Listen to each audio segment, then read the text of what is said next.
Hola a todos, mi nombre es Magali Valdés y esta ponencia tiene como objetivo analizar si lo colectivo es político. Para ello, pues mi objeto de estudio es la comunicación popular en la Venezuela de crisis y partiendo de la teoría de acción colectiva de Alberto Melucci, Alan Turing y algunos elementos de los nuevos movimientos sociales, pues analizaré las orientaciones, significaciones y estructura organizativa de los actores colectivos de la comunicación popular en Venezuela. Yo estudio el doctorado de Ciencias Sociales de la Universidad de Salamanca, pero esta ponencia es relativa a mi trabajo de investigación en el año 2018 para la maestría de Comunicación y Opinión Pública de Flaxo, Ecuador. En cuanto al contexto de la comunicación popular en Venezuela en las últimas décadas, más que todo un contexto de la situación política en Venezuela, tenemos un antecedente histórico que se llama el Proyecto Ratelve. Este proyecto se dio más o menos entre el año 1975 y 1977 y tuvo como propósito la reconfiguración del espacio de radiodifusión en Venezuela. En esos años, la Comisión Nacional de Cultura llamó a algunos equipos de trabajo para convertir a la radiodifusión en una especie de servicio público, por supuesto colocando al Estado como mediador entre el sector público y el sector privado. Luego tenemos que en el año 2000, después que Chávez ganó las elecciones en el 99 y es, digamos, el proceso de la transición democrática, se da que la comunicación forme parte de un proceso de democratización. Se comienzan a construir marcos jurídicos para favorecer a la comunicación como un derecho. Ya no se habla de la radiodifusión como un servicio público, sino que se da un giro y se mantiene el carácter de derecho de la comunicación y así se empieza a favorecer desde la teoría del socialismo del siglo XXI todos estos elementos de organización, de participación popular, del modelo de democracia, del gobierno participativo y esto también tuvo incidencia en la comunicación. En el año 2002 comenzó en Venezuela.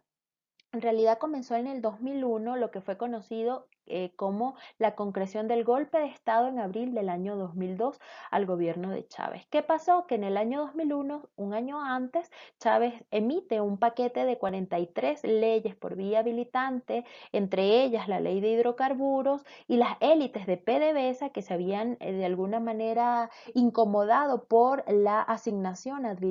arbitraria de directivos de PDVSA, comienza a pactar como élite con Fede Cámaras, con la CTV y otros actores de la oposición para consolidar este golpe de Estado al gobierno de Chávez. Aquí la comunicación, según las tesis chavistas, se convirtió en un hecho político importante porque permitió organizar a los sectores populares de Caracas para que bajaran hasta Miraflores y lograran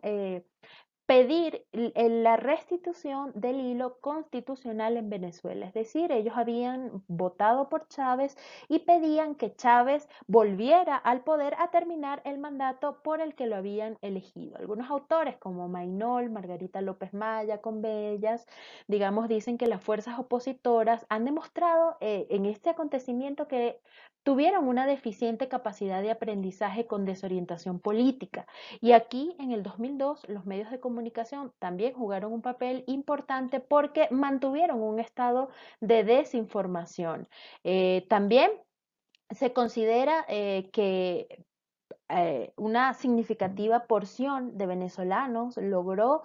que se restituyera el orden democrático y luego, como ya lo hemos dicho, Chávez, pues después de 48 horas y de todo este pacto generalizado de descontento por las confrontaciones, por la polarización política, como dice Margarita López Maya, logró pues volver a Miraflores, pero esta vez lo hizo con un poco más de resiliencia, con más capacidad de diálogo, aunque después, pues digamos, siguió en el estado de polarización, se siguió alimentando este estado de polarización política en Venezuela. En el año 2013, como ustedes saben, muere Chávez y desde el 2015 al 2018 pasa lo que conocemos como el periodo de agudización de la crisis. Pero esta crisis no es una crisis propia del chavismo, es una crisis desencadenada por la mala política económica del chavismo, por decirlo así, por la política de improvisación económica, pero es una crisis estructural del modelo de desarrollo venezolano, es decir, de la dependencia a los recursos naturales, al extractivismo petrolero que nosotros venimos arrastrando desde siempre, básicamente desde que somos república, con esta concepción del Estado mágico, de la deificación del Estado, de la cultura petrolera, sin de alguna manera haber transformado el aparato productivo que incluso el chavismo no lo pudo lograr y esto permitió que después de la muerte de Chávez en el 2015, más o menos según cifras, por ejemplo, de la CEPAL, algunos indicadores macro y microeconómicos mostraran que en Venezuela la situación iba a empeorar. Por ejemplo, en el año 2016 la inflación alcanzó el 256%, pero después, en lo sucesivo, 2017, 2018, la inflación llegó a tocar hasta cifras de 4 dígitos. Bien, en nuestra investigación ya en materia de resultados, nosotros realizamos una revisión documental de 28 más o menos artículos, sobre todo de las revistas de mayor importancia en comunicación en el país, como el Anuario ININCO de la Universidad Central de Venezuela, la revista Comunicación del Centro Gumilla y Quórum Académico de la Universidad del Zulia. Algunos investigadores sostienen las tesis que pues debatimos más adelante y estos son como los resultados de un análisis que hicimos en Atlas T, donde nos muestra que en esos discursos científicos de esas 3 revistas, de esos investigadores venezolanos, la comunicación se asocia a la organización popular por tener toda esta estirpe de vinculación con las comunidades. De hecho, los antecedentes de la comunicación popular en Venezuela son directamente vinculados a la iglesia porque más o menos en la década de los 70 a los 90 la iglesia jugó un papel importante en la organización de la comunicación en las comunidades, con las comunidades eclesiásticas de base, con el proyecto Fe y Alegría, digamos, esos son como los antecedentes históricos. Luego tenemos la participación, el componente fundamental en esta vinculación comunitaria y la educación popular por estar íntimamente vinculada también al proyecto de pedagogía crítica de Paulo Freire, que después recoge Mario Kaplun y Gabriel Kaplun. Estos son como los 3 elementos centrales de la comunicación popular. Acá tenemos, en base a nuestras variables, que son las orientaciones, significaciones y estructura organizativa de los actores colectivos en Venezuela, tenemos las leyes y los reglamentos que conforman el marco jurídico de la comunicación popular. Acá tenemos, por ejemplo, la Constitución, por supuesto, en el artículo 56, la Ley de Comunicación del Poder Popular aprobada en 2015, el Reglamento de Radiodifusión Sonora y Televisión Abierta Comunitaria, que habla de las fundaciones, de la constitución formal de las fundaciones comunitarias, la Ley de Responsabilidad Social en Radio, Televisión y Medios Electrónicos, el Plan Nacional de Comunicación Popular, que esto tiene que ver directamente con el MINS y con el Consejo Nacional de Telecomunicaciones, y el primer y segundo Plan Socialista de la Nación, que digamos está inscrito en el proyecto chavista ya más directamente y habla del primer objetivo nacional de la independencia, directamente de la independencia comunicacional. Ya en materia de nuestra teoría, de la investigación que hicimos concretamente, tenemos a nuestras 3 variables independientes, las orientaciones, las significaciones y la estructura organizativa, y a nuestra variable, por supuesto, dependiente, la comunicación popular. Esta propuesta en realidad es una propuesta de Alberto Melucci, que se refiere a la esfera de la acción como un sistema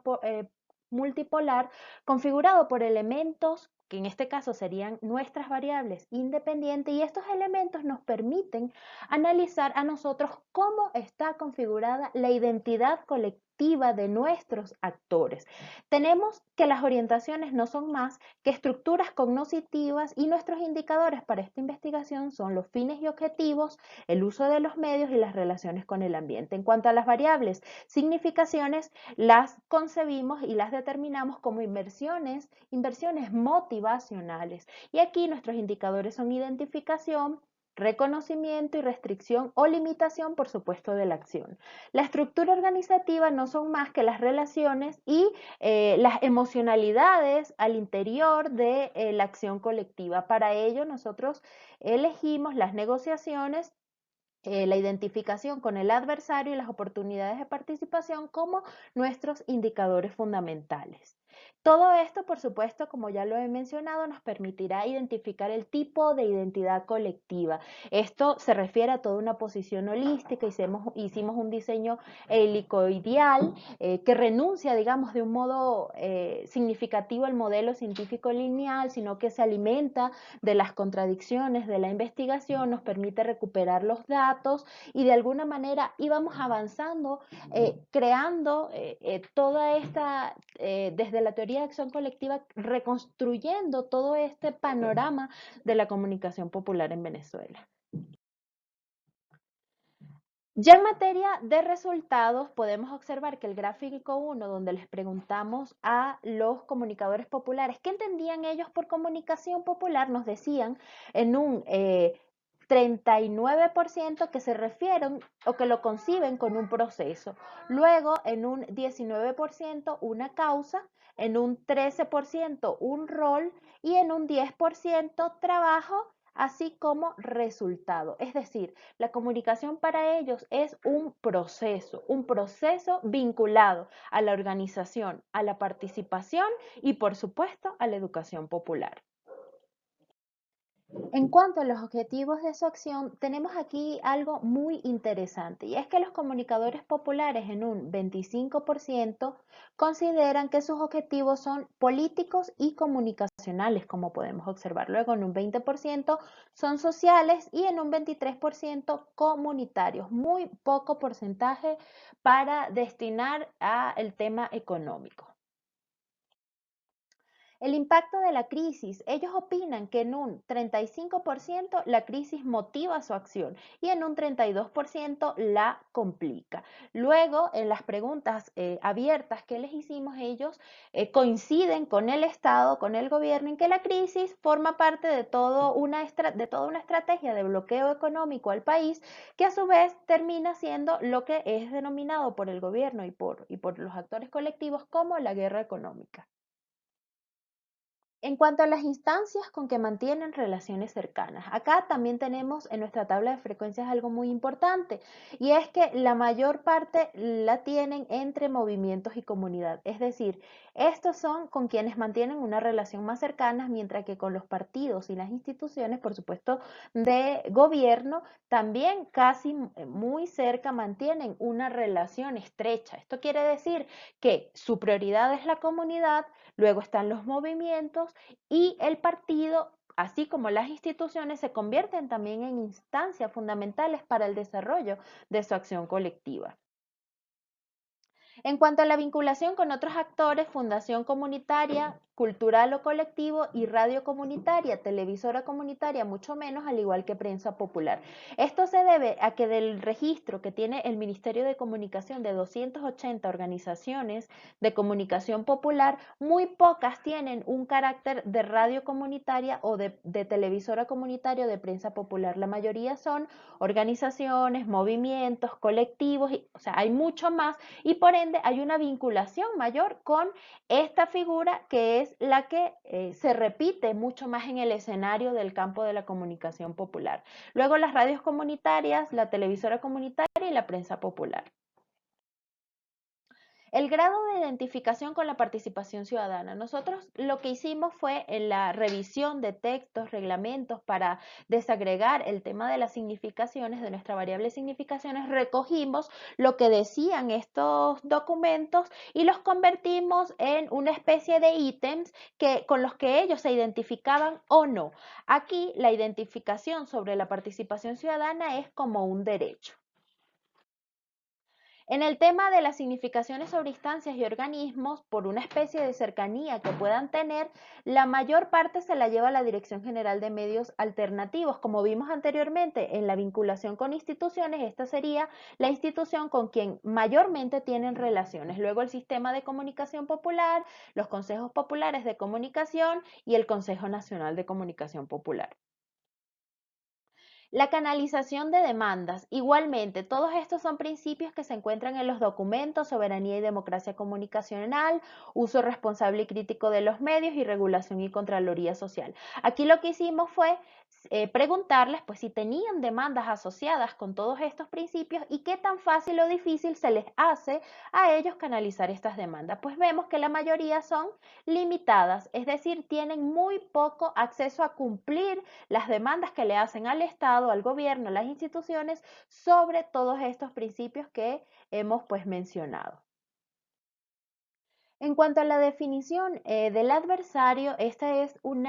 indicador que tomamos de la teoría de Alan Turing sobre el campo cultural de lucha, el enjeu, ¿no? La identificación de los actores colectivos y la lucha permanente con el adversario, y en nuestras frecuencias podemos ver que mayoritariamente, es decir, que su adversario identificado para los comunicadores populares son los medios de comunicación tradicionales. Esto quizás tenga mucho que ver con la disputa constante discursiva que tuvo Chávez con los medios de comunicación tradicionales en algún momento, y ellos, por supuesto, tomando como bandera este discurso de su mayor líder, por decirlo así, pues también identifican como adversario a los medios de comunicación, pero también a la oposición venezolana. En relación con otras instancias, acá tenemos que el Estado, el sistema político, el partido y el gobierno casi tienen relación estrecha con todos estos comunicadores populares. Es decir, el sistema político lo consideran importante, así como el Estado en un 19% el partido, en un 22% el gobierno. Estas son sus relaciones, digamos, con el campo político, con el Estado, que nos va a permitir a nosotros más adelante explicar el tipo de interacción estatal que tienen ellos con el Estado y la intervención que hace el Estado precisamente para alinear su acción colectiva. En cuanto a su definición de la crisis venezolana, este es un hecho que tiene muchísima relación con la designación y la tesis del chavismo sobre la guerra económica, es decir, todo este bloqueo contra Venezuela, el paquete de medidas de Estados Unidos, y digamos, esto también es suscrito, este discurso es suscrito por los comunicadores populares al decir que la crisis es un hecho inducido y un hecho político. Estas son las demandas de los comunicadores, consonas además con los principios que hemos establecido en nuestro análisis, ¿no? ¿Qué pasa? Los comunicadores tienen una relación afín con el Estado y por supuesto con las instituciones del gobierno, pero esto no indica que no tengan demandas y que no les exijan a las instituciones que cumplan sobre todo todas estas demandas acumuladas en el tema de la formación, de la regulación y del libre ejercicio de la comunicación. Entonces, esto indica que pese a que tienen una relación muy cercana, afín con las instituciones del Estado, sí que tienen demandas y sí que les exigen que se cumplan sus demandas a estas instancias.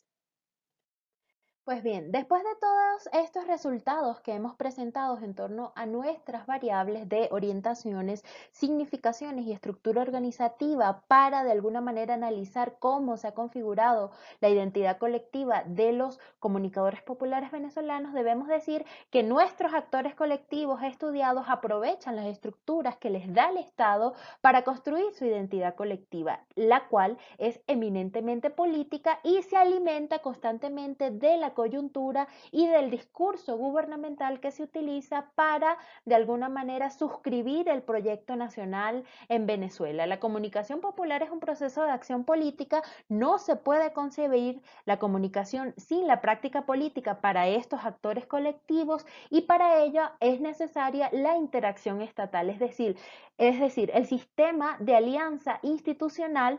el campo cultural de lucha, el conflicto cultural con el adversario, que como hemos visto son los medios de comunicación por un lado y la oposición por el otro, y también toma como aliados las instituciones, los consejos, las instancias gubernamentales alrededor de la comunicación popular para reducir las fuerzas del conflicto, y aquí el Estado es estratégico porque además utiliza a los comunicadores, es una palabra muy fea, pero digamos, hay una especie de retroalimentación entre comunicadores y Estado donde los comunicadores aprovechan las estructuras de oportunidades políticas y el Estado utiliza a los actores colectivos para sus exigencias de legitimidad frente a los adversarios. En todo esto podemos analizar y ver lo que es el clima institucional del gobierno y, por supuesto, lo debemos decir, la tendencia a la institucionalización, por un lado como una forma de intervención al interior de las organizaciones, pero por otro lado también por una especie de lo que llama Tarro punto de apoyo para los actores colectivos de la comunicación. Es decir, la teoría clásica sobre acción colectiva, sobre todo de contienda política, tiene un estado permanentemente en conflicto con los actores colectivos y tienen actores que están permanentemente en una tensión estructural de una contienda pública abierta y significativa con el Estado. Pero ¿qué pasa? Que en este caso, a pesar de que OFE habla de que hay una inefectividad de los modos de intervención de la acción colectiva por parte del Estado, sí que los comunicadores populares ven al Estado como un punto de apoyo. Y esto es lo interesante del caso venezolano, porque pese a que hay límites relativos, sobre todo inherentes a los problemas económicos existentes en el país, que además son visibles y claros, los comunicadores populares permanecen apegados a la dinámica institucional y esta realidad de alguna manera está inscrita en su cotidianidad. No lo mostramos, pero nosotros también hicimos relatos autobiográficos donde ellos nos muestran que, por un lado, no pueden concebir a la comunicación popular sin práctica política y por otro lado tampoco lo pueden concebir fuera de su vida cotidiana, de su cotidianidad. Ellos, como lo vimos en los resultados, fuera de que la comunicación popular sea una tarea, un rol o una faceta que cumplir, ellos la tienen como una forma de vida y una forma de acción política. En la revisión que nosotros hicimos a los 28 artículos para la reconstrucción del contexto, a los autores se deslindan y hay puntos de encuentro y de desencuentro en básicamente dos posturas que son como antagónicas. Por un lado, Marcelino Bisbal, que es un reconocido investigador venezolano, considera que estos medios comunitarios son paraestatales, para públicos, digamos por decirlo así, y se articulan como una especie de propaganda del Estado, como un aparato de propaganda para el Estado. Pero hay otros autores que más bien intentan reflejar de los comunicadores populares venezolanos, sobre todo de las últimas 2 décadas, su carácter, digamos, directo, su vinculación directa con la organización, con la participación popular y con la educación. Por supuesto, el adversario común se mantiene tanto del Estado como de la comunicación popular, pero podemos decir que los comunicadores populares son actores de una forma de colectividad específica, aunque no son un movimiento social, el chavismo logra articularlos y de alguna manera este tipo de acción colectiva se vuelve sí que un poco rara, pero a la vez bastante curiosa y para el caso venezolano, curiosa aún más porque nos permite ver cómo la inmersión en la política institucionalizada, el aprovechamiento de las estructuras de oportunidades políticas logran hacer clic y consolidar el apoyo del Estado con la identidad construida de los actores colectivos alrededor de su esfera de la acción, que en este caso sería la comunicación popular. Entonces, finalmente, la conclusión, valga la redundancia, que podemos dar en este tema es que, aunque estos actores colectivos de la comunicación popular son afines al Estado, hay una especie de interacción estatal, hay una vinculación directa, hay una inmersión en la política institucionalizada, no son menos actores colectivos. Es otra dinámica, es otra forma de acción colectiva que se refleja en el proyecto nacional porque de alguna manera el chavismo les dio un espacio de legitimidad y reconocimiento en la esfera pública